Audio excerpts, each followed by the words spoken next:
અત્યારે ભાઈ હું ને મમ્મી આવ્યા હતા હોસ્પિટલે. મમ્મીને કાનમાં દુખતું હતું તો મમ્મી કહે છે નાસ્તો લઈ લે. તો અત્યારે ભાઈ હું લેવા જાઉં છું રસાવાળા ખમણ.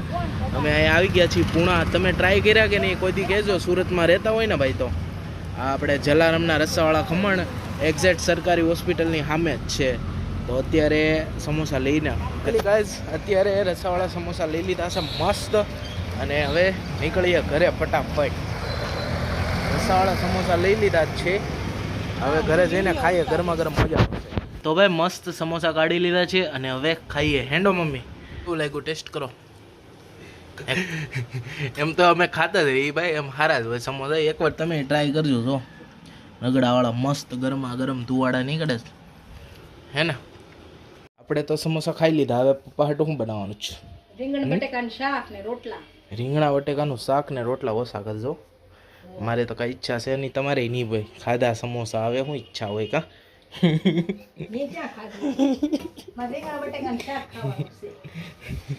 બધાએ સમોસા ખાધા છે, બધાએ. મતલબ બધાનું નામ આવે આમાં. સમોસા બધાએ ખાધા. સમોસા બધાએ ખાધા. સાંખા ઈ ખાધા જ કહેવાય. ખાધા જ કહેવાય ને, એમ કઈ ન હાલે. સમોસા બધાએ ખાધા છે.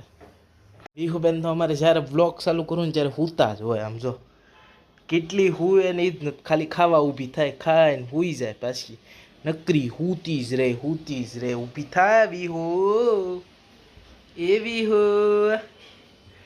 એ તો હુતી જ રહે ભાઈ. જાગશે જ નહીં. જો